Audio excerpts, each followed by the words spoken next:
Hi dears, welcome back to my channel. അപ്പം ഇനി ഞാൻ വന്നിട്ടുള്ളത് വളരെ യൂസ്ഫുൾ ആയിട്ടുള്ള നല്ല നല്ല ടിപ്സ് ആൻഡ് ട്രിക്സ് ഒക്കെ കളക്ട് ചെയ്തിട്ട് തന്നെയാണ്. അപ്പോൾ വീഡിയോ എന്തായാലും നമുക്ക് ഉപകാരപ്പെടും. വീഡിയോ എല്ലാവരും സ്കിപ്പ് ചെയ്യാതെ കാണാൻ, ലൈക്ക് ചെയ്യുക, ഷെയർ ചെയ്യുക, സബ്സ്ക്രൈബ് ചെയ്യാതെ കാണുന്നവരുണ്ടെങ്കിൽ സബ്സ്ക്രൈബ് ചെയ്യുക. കൂടെ ഹൈപ്പ് എന്ന ഓപ്ഷൻ ഉണ്ട്, അതും കൂടെ ഒന്ന് ക്ലിക്ക് ചെയ്ത് സപ്പോർട്ട് ചെയ്യാൻ വേണ്ടിയിട്ട് മറന്നു പോവില്ലല്ലോ. അപ്പോൾ നമുക്ക് നേരെ വീഡിയോയിലേക്ക് പോകാം. ഫസ്റ്റത്തെ ടിപ്പ് എന്താണെന്ന് കണ്ടു നോക്കാം. നമ്മൾ കാലിയായിട്ടുള്ള ടൂത്ത് പേസ്റ്റ് കവറൊക്കെ വെറുതെ വലിച്ചെറിഞ്ഞ് കളയല്ലേ, എന്നാൽ അതൊന്നും ചെയ്യേണ്ട ആവശ്യമില്ല. കുറേയധികം യൂസസ് ഉണ്ട് കേട്ടോ. അതുകൊണ്ട് പേസ്റ്റ് കവർ വെച്ചിട്ടുള്ള കുറേയധികം റീയൂസ് ഐഡിയാസും ടിപ്സ് ആൻഡ് ട്രിക്സ് ഒക്കെ ഓൾറെഡി ഞാൻ പോസ്റ്റ് ചെയ്തിട്ടുണ്ട്. ഡീറ്റെയിൽഡ് ആയിട്ട് ആ വീഡിയോയിൽ കാണിച്ചിട്ടുണ്ട് കേട്ടോ. അപ്പോൾ അതെല്ലാവരും ഒന്ന് കണ്ടു നോക്കുക. അതൊക്കെ കണ്ടു കഴിഞ്ഞാൽ നിങ്ങൾ ഒരിക്കലും ഇതിന്റെ കവറിന്ന് വെറുതെ വലിച്ചെറിഞ്ഞ് കളയില്ല. ഞാനിപ്പോൾ ഇത് പൈപ്പിലാണ് ഇട്ട് കൊടുത്തിട്ടുള്ളത്. നിങ്ങൾക്ക് വേണമെങ്കിൽ റബ്ബർ ബാൻഡ് വെച്ചിട്ട് ജസ്റ്റ് ഒന്ന് ടൈറ്റ് ചെയ്ത് കൊടുക്കാം. അതുപോലെ നമ്മളൊന്ന് സെറ്റ് ചെയ്ത് എടുക്കുകയാണെങ്കിൽ റൊട്ടേറ്റിംഗ് പൈപ്പായിട്ട് നമുക്ക് യൂസ് ചെയ്യാൻ വേണ്ടിയിട്ട് പറ്റും. ഒക്കെ കഴുകാൻ വേണ്ടിയിട്ട് വളരെ എളുപ്പമായിരിക്കും കേട്ടോ. അതുപോലെ തന്നെ കുഞ്ഞു മക്കളൊക്കെ ഹാൻഡ് വാഷ് ചെയ്യുന്ന സമയത്ത് പൈപ്പിന് കുറച്ച് ഉയരം ഉണ്ടെങ്കിൽ ഇതുപോലെ നമ്മൾ സെറ്റ് ചെയ്തെടുക്കുകയാണെങ്കിൽ അവർക്ക് യൂസ് ചെയ്യാൻ വേണ്ടിയിട്ട് വളരെ എളുപ്പമായിരിക്കും. അതും എല്ലാവരും ഒന്ന് ട്രൈ ചെയ്ത് നോക്കണേ. അടുത്തതായിട്ട് നമ്മൾ കിച്ചൺ പണികളൊക്കെ കഴിഞ്ഞു കഴിഞ്ഞാൽ നമ്മുടെ സിങ്കിന്റെ അവസ്ഥ ഇതുപോലെ ആയിരിക്കും അല്ലേ.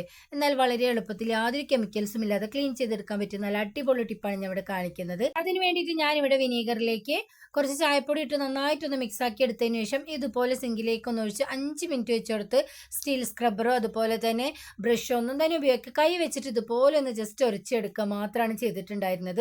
നന്നായിട്ട് കറകളൊക്കെ പോയിട്ട് നല്ല അടിപൊളിയായിട്ട് നമുക്ക് ക്ലീൻ ആയി കിട്ടുന്നതാണ്. ഇതിന് വേണ്ടിയിട്ട് ഫ്രഷ് ആയിട്ടുള്ള ചായപ്പൊടി എടുക്കണമെന്നൊന്നുമില്ല. നമ്മൾ യൂസ് ചെയ്തിട്ട് കളയാൻ വെച്ചിട്ടുണ്ടാവുമല്ലോ വേസ്റ്റ് പൊടി, അത് വേണമെങ്കിൽ നമുക്ക് ഇതിന് പകരമായിട്ട് യൂസ് ചെയ്യാവുന്നതേ ഉള്ളൂ. നമ്മൾ വിനീഗറൊക്കെ യൂസ് ചെയ്യുന്നതുകൊണ്ട് തന്നെ ഈ ഒരു ഹോളിലൂടെ വരുന്ന പാറ്റ പല്ലിയൊക്കെ നമുക്ക് ഒഴിവാക്കാനും അതുപോലെ തന്നെ ബാഡ് സ്മെല്ലൊക്കെ പോകാൻ വേണ്ടിയിട്ടും സഹായിക്കുന്നുണ്ട്. ഈ ഒരു ടീ പൗഡർ നമ്മളുടെ സിങ്കിന് നല്ലൊരു കളർ തന്നെ ഇവിടെ തന്നിട്ടുണ്ട്. ഞാനിവിടെ യാതൊരു കെമിക്കൽസോ കാര്യങ്ങളോ ഒന്നും തന്നെ യൂസ് ചെയ്തിട്ടില്ല. ബ്രഷ് വെച്ചിട്ടോ ഒരച്ചിട്ടുമില്ല. നല്ല അടിപൊളിയായിട്ട് വെട്ടി തിളങ്ങുന്നുണ്ട്. അപ്പോൾ എല്ലാവരും ഈ ഒരു ടിപ്പ് ട്രൈ ചെയ്ത് നോക്കുക. എന്നിട്ട് നിങ്ങൾക്ക് റിസൾട്ട് കിട്ടിയോ ഇല്ലയോ എന്ന് ഫീഡ്ബാക്സ് ആയിട്ട് അറിയിക്കാനും കൂടി മറന്നു പോവരുത്. അപ്പോൾ ലിക്വിഡൊക്കെ ഉപയോഗിക്കുന്ന സമയത്ത് അലർജി ഉള്ളവരുണ്ടാകും, അവർക്കൊക്കെ പറ്റിയ നല്ല കിട്ടിലൻ ടിപ്പാണ്. എക്സ്ട്രാ ചായപ്പൊടി വെച്ചിട്ടുള്ള നല്ല ഒരു ടിപ്പ് തന്നെയാണ് കേട്ടോ. അതിന് വേണ്ടിയിട്ട് ഞാനിവിടെ എടുത്തിട്ടുള്ളത് നല്ല അത്യാവശ്യം കറയുള്ള ഒരു കപ്പാണ്. ഞാൻ ഇൻഡക്ഷനിൽ ചായ വെക്കുന്ന ഒരു പാത്രമാണ് കേട്ടോ. അതിലേക്ക് കുറച്ച് ചായപ്പൊടി ഇട്ട് കൊടുത്തിട്ടുണ്ട്. എന്നിട്ട് കുറച്ച് വിനീഗർ ഒഴിച്ചു കൊടുത്ത് ഞാനിപ്പോൾ ഇട്ട് കൊടുക്കുന്നത് കല്ലുപ്പാണ് കേട്ടോ. കല്ലുപ്പ് നമ്മുടെ വിനീഗറൊക്കെ നല്ല ക്ലീനിങ് ഏജന്റ് ആണ്, നിങ്ങൾക്കറിയാം. അതുപോലെ തന്നെ നമ്മുടെ ഈ ഒരു ടീ പൗഡറും കൂടെ കൂടുന്ന സമയത്ത് ഇരട്ടി റിസൾട്ട് തന്നെ ആയിരിക്കും കിട്ടുന്നത്. ഞാൻ വെള്ളമൊന്നും യൂസ് ചെയ്തിട്ടില്ല. ഈ ഒരു ഉപ്പ് വെച്ചിട്ടാണ് നന്നായിട്ടൊന്ന് ഒഴിച്ചു കൊടുക്കുന്നത്. എന്നിട്ടൊന്ന് കഴുകിയും കൂടെ കാണിക്കുന്നുണ്ട് കേട്ടോ. നല്ല അടിപൊളിയായിട്ട് നമുക്കിവിടെ പുതുപുത്തൻ പോലെ തന്നെ ക്ലീനായി കിട്ടുന്നതായിരിക്കും. അപ്പോൾ ഞാൻ കഴുകുന്നുണ്ട്. ഇപ്പോൾ ലൈവായിട്ട് അതിൻ്റെ റിസൾട്ട് നിങ്ങൾക്ക് കാണുന്നുണ്ടാവും. യാതൊരു സോപ്പോ ലിക്വിഡോ ഒന്നും തന്നെ ഞാൻ യൂസ് ചെയ്തിട്ടില്ല. അപ്പോൾ എല്ലാവരും ഈ ഒരു ടിപ്പ് ട്രൈ ചെയ്ത് നോക്കിയിട്ട് നിങ്ങളുടെ ഫീഡ്ബാക്ക്സ് അറിയിക്കുക കേട്ടോ. നെക്സ്റ്റ് ടിപ്പ് എന്താണെന്ന് കണ്ടു നോക്കാം. അതിന് വേണ്ടിയിട്ട് ഞാനിവിടെ എടുത്തിട്ടുള്ളത് നമ്മൾ വെറുതെ വലിച്ചെറിഞ്ഞ് കളയുന്ന മുട്ടത്തോട് വെച്ചിട്ടൊന്ന് മനസ്സിൽ പോലും ചിന്തിക്കാത്ത കുറേ കാര്യങ്ങൾ നമുക്ക് ചെയ്യാൻ വേണ്ടിയിട്ട് പറ്റുന്നതാണ്. മുട്ടത്തോട് വെച്ചിട്ടുള്ള കുറേയധികം ടിപ്സ് ആൻഡ് ട്രിക്സ് ഞാൻ ഓൾറെഡി പോസ്റ്റ് ചെയ്തിട്ടുണ്ട്. അതൊന്നും ഞാനിവിടെ എക്സ്പ്ലെയിൻ ചെയ്യുന്നില്ല. നിങ്ങളെല്ലാവരും അതൊന്ന് കണ്ടു നോക്കുക. അതൊക്കെ കണ്ടതിന് ശേഷം നിങ്ങൾ എന്തായാലും മുട്ടത്തോട് വെറുതെ കളയില്ല. അത്രയ്ക്കും നല്ല അത്ഭുത ഗുണങ്ങൾ അടങ്ങിയിട്ടുള്ള ഒന്ന് തന്നെയാണ് കേട്ടോ നമ്മുടെ മുട്ടത്തോട്. അപ്പോൾ മുട്ടത്തോട് നമ്മൾ നല്ല വെയിലുള്ള സമയത്താണെങ്കിൽ നന്നിട്ട് കഴുകി ഒന്ന് വെയിലിൽ വെച്ച് കൊടുക്കാം. ഇപ്പോൾ കുറച്ചൊക്കെ മഴയുള്ള സമയമായതുകൊണ്ട് തന്നെ ഈ രീതിയിൽ നിങ്ങളൊന്ന് ട്രൈ ചെയ്ത് നോക്കിയാൽ മതിയാവും. അപ്പോൾ ഞാൻ എല്ലാ മുട്ടത്തോടും ജസ്റ്റ് ഒന്ന് കഴുകി ചൂടായതിനു ശേഷം ജസ്റ്റ് ഒന്ന് തുടച്ചെടുത്ത് ഫാനിന്റെ അടിയിൽ വെച്ചിട്ട് 2 മിനിറ്റ് മാത്രം മുട്ടത്തോട് സെറ്റായി കിട്ടുന്നതാണ്. നന്നായിട്ട് ക്ലീൻ ആയി മുട്ടത്തോട് നന്നായിട്ട് നമുക്ക് ഉണങ്ങി ഇവിടെ കിട്ടിയിട്ടുണ്ട്. മിക്സിയുടെ ചെറിയ ജാറിലിട്ട് നമുക്കിത് ഫൈനായിട്ടൊന്ന് പൊടിച്ചെടുക്കാം. പൊടിച്ചെടുക്കാനൊക്കെ ഇതുപോലുള്ള ഒരു ജാർ എടുക്കുകയാണെങ്കിൽ നമുക്ക് പെട്ടെന്ന് അത് പൊടിഞ്ഞു കിട്ടും കേട്ടോ. വലിയ ജാറൊക്കെ ആണെങ്കിൽ ഫൈനായിട്ട് പൊടിഞ്ഞു കിട്ടില്ല. അപ്പോൾ നിങ്ങൾ വലിയ ജാറിലാണ് പൊടിച്ചെടുക്കുന്നത്, കുറച്ച് അധികം ക്വാണ്ടിറ്റി ഉണ്ട് എന്നുണ്ടെങ്കിൽ ജസ്റ്റ് ഒന്ന് നിങ്ങളൊന്ന് അരിച്ചെടുത്താൽ മാത്രം മതിയാവും. പൊടിച്ചതിന് ശേഷം ഞാനിതിലേക്ക് 1 ടേബിൾ സ്പൂൺ കല്ലുപ്പ് ഇട്ട് കൊടുക്കുന്നുണ്ട്. ഇനി നന്നായിട്ടൊന്ന് അടിച്ചതിന് ശേഷം ഞാനൊന്ന് അരിച്ചും കൂടെ എടുക്കുന്നുണ്ട്. ഇതിൻ്റെ ഫൈനായിട്ടുള്ള പൗഡറാണ് നമുക്ക് വേണ്ടത്. അപ്പോൾ അതിന് വേണ്ടിയിട്ടാണ്. ഇതുപോലെ തരിതരിയോടുകൂടെ നിങ്ങൾക്ക് യൂസ് ചെയ്യാൻ വേണ്ടിയിട്ട് പറ്റുകയാണെങ്കിൽ അങ്ങനെ യൂസ് ചെയ്യാം, അതിന് കുഴപ്പമൊന്നുമില്ല. നന്നായിട്ട് നമ്മൾ കഴുകി വൃത്തിയാക്കിയ മുട്ടത്തോടല്ലേ, അതിന് യാതൊരു പ്രോബ്ലം തന്നെ വരുന്നതല്ല. അപ്പോൾ നന്നായിട്ട് ഇവിടെ നമുക്ക് കിട്ടിയിട്ടുണ്ട്. ഈ ഒരു പൗഡർ കളയേണ്ട ആവശ്യമില്ല കേട്ടോ. അതിലേക്ക് കുറച്ച് ഡിഷ് വാഷ് ലിക്വിഡൊക്കെ മിക്സ് ചെയ്ത് കറിയുള്ള പാത്രങ്ങളൊക്കെ നമുക്ക് ക്ലീൻ ചെയ്തെടുക്കുകയാണെങ്കിൽ അടിപൊളിയായിട്ട് പുതുപുത്തനായിട്ട് കുറച്ച് മഞ്ഞൾപ്പൊടിയാണ് കേട്ടോ. നമ്മൾ വീട്ടിൽ പൊടിച്ച മഞ്ഞൾപ്പൊടി ഉണ്ടെങ്കിൽ അത് ഇട്ട് കൊടുക്കാം. കടയിൽ നിന്ന് വാങ്ങി കൊടുക്കുന്നത്. ഇനി നമുക്ക് ആവശ്യമായിട്ട് വരുന്നത് പേസ്റ്റ് ആണ്. ഏത് പേസ്റ്റ് വേണമെങ്കിലും നിങ്ങൾക്ക് യൂസ് ചെയ്യാം. നിങ്ങൾ ഏതാണോ യൂസ് ചെയ്യുന്നത് ആ പേസ്റ്റ് കുറച്ച് ഇട്ട് കൊടുക്കാം. എന്നിട്ട് നന്നായിട്ടൊരു സ്പൂൺ വെച്ചിട്ടൊന്ന് മിക്സ് ആക്കി കൊടുക്കുക കേട്ടോ. ഇതെന്തിനാണെന്ന് വെച്ചാൽ നമ്മളെ പല്ലിൽ ഉണ്ടാകുന്ന മഞ്ഞക്കറകൾ, കറുത്ത പാടുകൾ, അതുപോലെ തന്നെ പാടുകളൊക്കെ ഉണ്ടാവുമല്ലോ നമ്മളുടെ പല്ലുകളിൽ, അതൊക്കെ പോകാൻ വേണ്ടിയിട്ട് വളരെ നല്ലതാണ് കേട്ടോ. മുട്ടയിൽ ധാരാളമായിട്ട് കാൽഷ്യം അടങ്ങിയിട്ടുള്ളത് കൊണ്ട് തന്നെ ഈ മുട്ടത്തോട് വെച്ചിട്ട് നമ്മൾ ബ്രഷ് ചെയ്യുന്ന സമയത്ത് ആ കാൽഷ്യത്തിന്റെ പ്രോബ്ലം ഒക്കെ നമുക്ക് സോൾവ് ചെയ്യാൻ വേണ്ടിയിട്ടും പറ്റുന്നതാണ്. നമ്മുടെ പല്ലിലുള്ള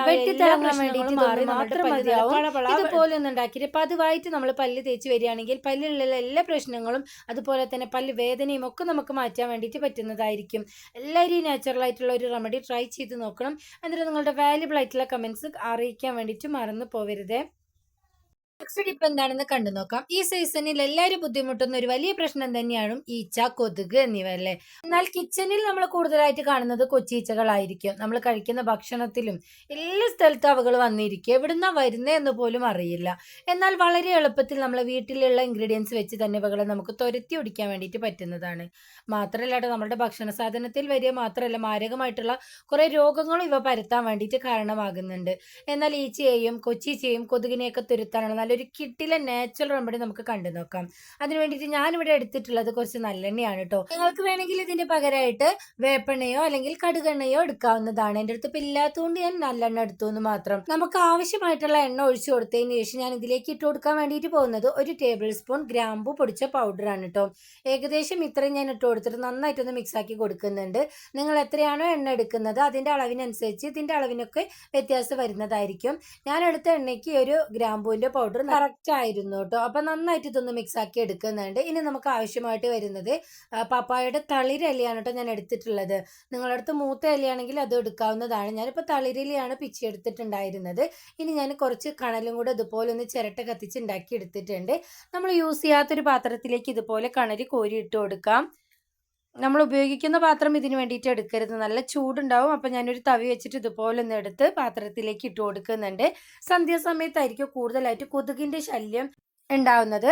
അപ്പോൾ അങ്ങനെയുള്ള സമയങ്ങളിൽ നമുക്ക് ഇതുപോലെ നന്നായിട്ടൊന്ന് കണലുണ്ടാക്കിയെടുത്തതിന് ശേഷം അതിലേക്ക് പപ്പായയിൽ ഇട്ട് കൊടുത്ത് നേരത്തെ നമ്മൾ ഉണ്ടാക്കി വെച്ചിട്ടുണ്ടായിരുന്ന എണ്ണയില്ലേ അതും കൂടെ ഒഴിച്ചു കൊടുത്തിട്ട് നന്നായിട്ടൊന്ന് മിക്സ് ആക്കിയിട്ട് ഇതിലേക്കൊന്ന് ഒഴിച്ചു കൊടുക്കുകയാണെങ്കിൽ ഒരു പുക വരുന്ന സമയത്ത് നമ്മുടെ വീട്ടിൽ ഒളിഞ്ഞിരിക്കുന്ന കൊതുകും കൊച്ചീച്ചകളും ഈച്ചകളൊക്കെ ഓടി രക്ഷപ്പെടുന്നതായിരിക്കും.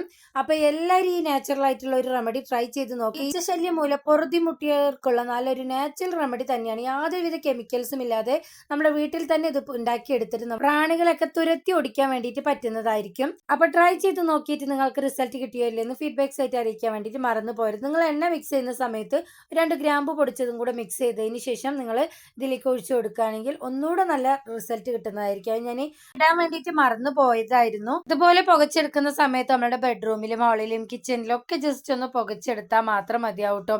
അതിന്റെ ആ ഒരു പുക വരുന്ന സമയത്ത് ഒളിച്ചിരിക്കുന്ന പ്രാണികളൊക്കെ വീടിന്റെ പുറത്തേക്ക് പോകും. അതുപോലെ തന്നെ ചെലന്തിക്കും നല്ല അടിപൊളി ഒരു റെമഡി തന്നെയാണ് കേട്ടോ.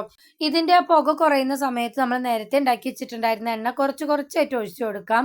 അപ്പൊ അതിന്റെ ആ സ്മെല്ലും പുകയും എല്ലാം കാരണം തന്നെ നമുക്ക് 100% തന്നെ ഇൻസ്റ്റന്റ് ആയിട്ടുള്ള ഒരു റിസൾട്ട് കിട്ടുന്നതായിരിക്കും. യാതൊരുവിധ കെമിക്കൽസും ഇല്ലാത്തതുകൊണ്ട് തന്നെ കുഞ്ഞു മക്കളും പ്രായമായവരൊക്കെ ഉള്ള സ്ഥലത്ത് നമുക്ക് ധൈര്യത്തിൽ യൂസ് ചെയ്യാം കേട്ടോ. അപ്പൊ ഇന്ന് കാണിച്ച എല്ലാ ടിപ്സും എല്ലാവർക്കും പ്രയോജനകരമായി എന്ന് ഞാൻ വിചാരിക്കുന്നു. ഇത്രയും നേരം വീഡിയോ കണ്ട് സപ്പോർട്ട് ചെയ്ത എല്ലാവർക്കും ഒരുപാട് നന്ദിയുണ്ട്.